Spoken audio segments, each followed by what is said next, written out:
మిత్రులారా మీరు ఆలోచన చేయండి. ఈ పరకాలకున్న చరిత్ర, ఆనాడు దేశ స్వతంత్రం కోసం పోరాడితే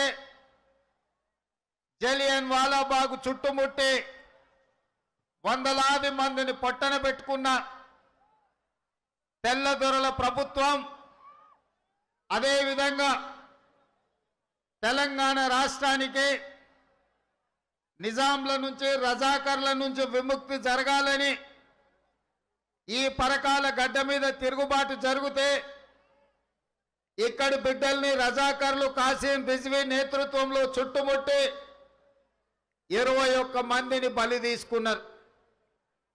ఈ గడ్డ పోరాటాల గడ్డ, ఈ గడ్డ పౌరుషానికి మారు పేరు, ఈ గడ్డ పోతుగడ్డ. ఈ గడ్డ మీద పుట్టిన ఆడబిడ్డలు కూడా రజాకర్లను కళ్ళల్లో కారం కొట్టి ఒడిసేలలో రాళ్లు పెట్టి ఒడిన రజాకర్లను తరిమిన గడ్డ. ఈ గడ్డ ఎప్పుడైనా ఆధిపత్యాన్ని, పరాయిల పెత్తనాన్ని, పాలకుల దోపిడీకి ఎదురొడ్డి నిలబడ్డ గడ్డ. ఇవాళ ఈ గడ్డ మీద దళారులు దండుపాలెం ముఠా కట్టి ఈ గడ్డ మీద దోసుకునే ప్రయత్నం చేస్తున్నారు. ఇక్కడ ఎమ్మెల్యే పేర్లనే ధర్మం ఉంది కానీ ఆయన బుద్ధిలో ధర్మం లేదు. అతని ధర్మారెడ్డి అనకంటే దందాల రెడ్డి అంటే బాగుంటుందేమో అని నేను అనుకుంటున్నా. ఈ దందాలు చేసేటోళ్ళు, ఈ దోపిడీలు చేసేటోళ్ళు దండుపాలెం ముఠా నాయకుడు దయాకర్ నేతృత్వంలో ఇవాళ ఇక్కడెక్కడ చూసినా, వచ్చేటప్పుడు దారెంబట్టే చూసుకుంటూ వచ్చిన ఓ దగ్గర మొత్తం కంకర బొడ్డలు, సీసీ రోడ్లు సగం సగం, సైడు ట్రైన్లు, కాలువలన్నీ కూడా ఎక్కడక్కడ ఉన్నాయి. నేను ఇనుగాల వెంకటరామరెడ్డిని అడిగిన, ఏంది ఇట్లా ఎక్కడిది అక్కడనే ఉందంటే, ఆనాడు మేము కొట్లాడితే నడికూడని మండలం చేసిండ్రు, ఇవాళ రోడ్లు వేస్తామని కంకర బొడ్డలు ఎక్కడు అక్కడనే ఉన్నాయి. ఈ మొత్తం కాంట్రాక్ట్లు ధర్మారెడ్డివే. ఈయనకు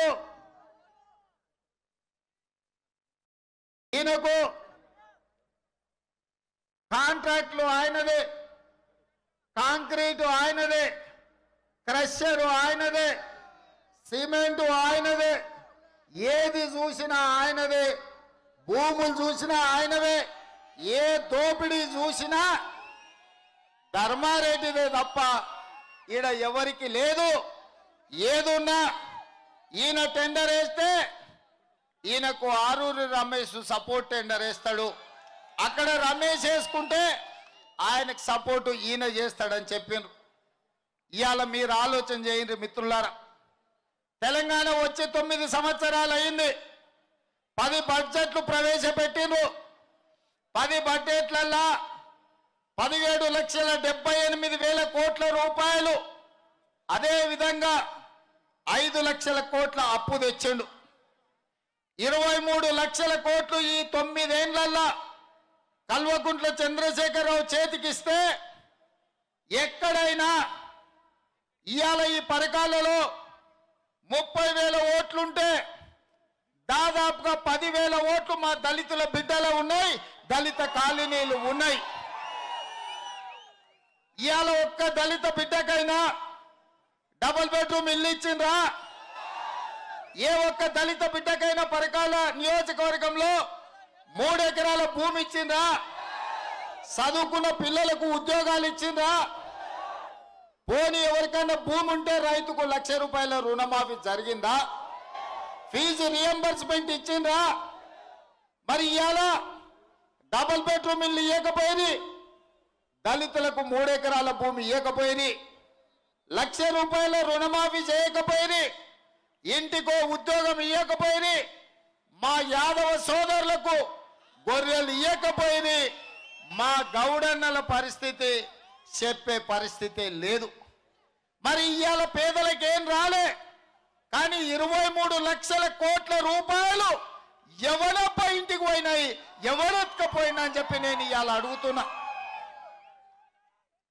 అందరు శాఖాహారులే కానీ మరి కోడిపిల్ల ఎట్లా మాయమైందని నేను అడుగుతున్నా. ఇవాళ సత్యహరిచంద్రునికి చంద్రశేఖరరావు సొంత కొడుకులాక, ఈ డ్రామారావు సొంత మనవల్లాక మాట్లాడుతారు. నోరు కడుపు కట్టుకొని రాష్ట్రాన్ని పాలించినమంటారు. నేను అడుగుతున్నా, ఈ పేదలకు ఇచ్చిన ఏ ఒక్క మాట నిలబెట్టుకోలే. మా ఆడబిడ్డలకు పావులా వడ్డీ లేదు, జీరో వడ్డీ లేదు. ఇవాళ సంఘాలను కూడా దివాలా దీపించారు. ఎక్కడిదక్కడే సంఘాలు మునిగిపోయినాయి. ఇవాళ వ్యవసాయం మునిగిపోయింది. ఇవాళ ఉద్యోగాలు లేక విద్యార్థులు ఆత్మహత్యలు చేసుకుంటున్నారు. మరి ఎక్కడ పోయినా ఈ పైసలు అడగాల్సిన బాధ్యత మన మీద లేదా అని నేను అడుగుతున్నా. ఇవాళ మీరు ఆలోచన చేయండి. ఈ ప్రాంతంలో ఏదైనా అభివృద్ధి జరిగిందంటే ఆనాడు సోదరిమణి కొండా సురేఖ గారు ఎమ్మెల్యేగా మంత్రిగా ఉన్నప్పుడు కొండా మురళీధరరావు గారు ఈ ప్రాంతాన్ని అభివృద్ధి చేశాడు. ఆయన వైఎస్ రాజశేఖర రెడ్డి గారు ఉన్నప్పుడు కాంగ్రెస్ ప్రభుత్వంలో వేలాది మంది ఇందిరమ్మ ఇండ్లు తెచ్చి ఇవాళ ఈడ పేదలకు ఇల్లు ఇచ్చిండ్రు. వేలాది మంది రైతులకు రుణమాఫీ చేసిండ్రు. లక్షలాది మందికి ఈ ప్రాంతంలో ఉచితంగా కరెంట్ ఇచ్చారు. ఆనాడు కాలిపోతున్న మోటార్లు, పేలిపోతున్న ట్రాన్స్ఫార్మర్లు, ఎండిపోతున్న పంటల్ని కాపాడడానికి, రైతులను ఆదుకోవడానికి ఉచితంగా ఆనాడు కాంగ్రెస్ పార్టీ ఉచిత కరెంట్ ఇచ్చింది. ప్రభుత్వ దవాఖానకి వెళ్తే, ఎంజీఎం దవాఖానకి వెళ్తే నడుచుకుంటూ పోయినోడు శవమై అంబులెన్స్ల ఇంటికి వచ్చే పరిస్థితి ఉండే. అట్లాంటి పరిస్థితుల్లో పేదల్ని దృష్టిలో పెట్టుకొని పేదవాళ్లను సొంత కుటుంబ సభ్యుల్లాగా ఆలోచన చేసి ఆనాడు వైఎస్ రాజశేఖర రెడ్డి గారు సోనియమ్మ గారి ఆదేశాలతోని ఆరోగ్యశ్రీ పథకం తీసుకొచ్చి పేదలకందరికీ ఉచితంగా 2 లక్షల రూపాయల బిల్లులు అపోలో యశోదల ఏడికి పోయినా బాజాప్తా నడుచుకుంటూ పోయి వైద్యం చేయించుకొని ఇంటికి వచ్చే పరిస్థితి కాంగ్రెస్ కల్పించింది. ఆ ఏళ్ళ పేదల పిల్లలు చదువుకోవడానికి ప్రభుత్వ పాఠశాలలో అవకాశం లేక పీజీలు, పిహెచ్డీలు మానేస్తుంటే పేదలకు ఫీజు రియంబర్స్మెంట్ పథకం తీసుకొచ్చి లక్షలాది మంది పేద విద్యార్థులకు ఫీజులు కాంగ్రెస్ పార్టీ కట్టింది. మేము ఆ ఇందిరమ్మ ఇల్లు ఇచ్చినాం, ఉచిత కరెంట్ ఇచ్చినాం, రైతులకు రుణమాఫీ చేసినాం, ఫీజు రియంబర్స్మెంట్ ఇచ్చినాం, ఆరోగ్యశ్రీ పథకాన్ని తీసుకొచ్చినాం, ప్రతి దగ్గర రోడ్లు వేసినాం, ప్రతి ఊర్లో బడి కట్టినాం, ప్రతి ఊర్లో గుడి కట్టినాం, ప్రతి ఊర్లో నీళ్ల ట్యాంకు కట్టినాం, ప్రతి రైతుకు పండించిన పంట గిట్టుబాటు ధర ఇచ్చి మేము కొన్నాం. మేము పాలించిన రోజు వ్యవసాయం పండుగ లాకున్నది. ఇవాళ దండుగా మారి చంద్రశేఖరరావు వ్యవసాయం దండుగా ఓరేస్తే ఊరేసుకొని సావాలంటుండు. రైతులు వరి వండిస్తే ఊరేసుకొని సావాలనేటోడు ఈ రాష్ట్రానికి ముఖ్యమంత్రి ఉన్నాడు. ఇవాళ మీరు ఆలోచన చేయండి మిత్రులారా.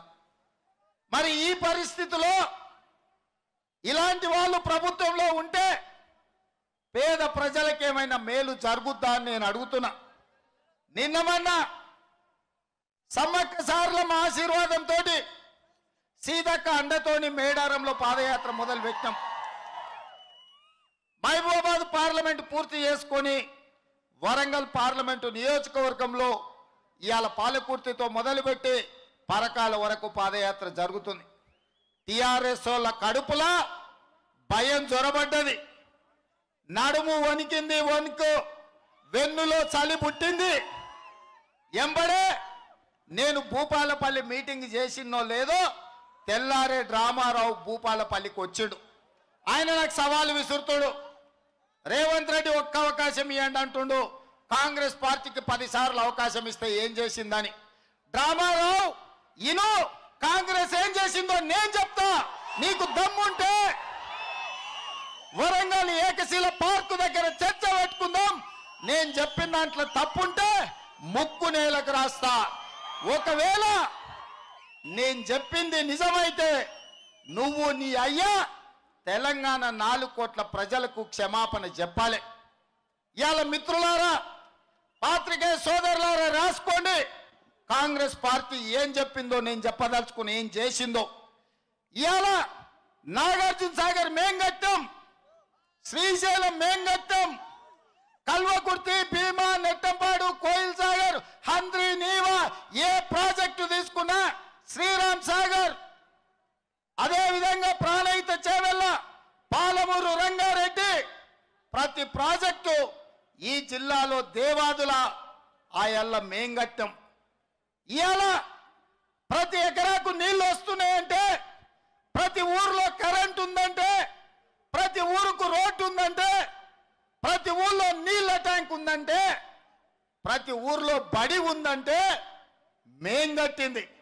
ఇవన్నీ పక్కన పెట్టు. హాయ్ ఫ్రెండ్స్, మా టుడే టుమారో యూట్యూబ్ ఛానల్ చూస్తున్నందుకు చాలా థ్యాంక్స్. మరిన్ని లేటెస్ట్ వీడియోస్ కోసం వెంటనే సబ్స్క్రైబ్ చేయండి. అలాగే ఈ బెల్ ని కూడా రింగ్ చేసేయండి. మా నోటిఫికేషన్స్ అన్ని మీ మొబైల్లో వస్తాయి. అలాగే మా వీడియోస్ మీకు నచ్చితే లైక్ చేయండి, షేర్ చేయండి, నచ్చకపోతే కామెంట్ చేయండి.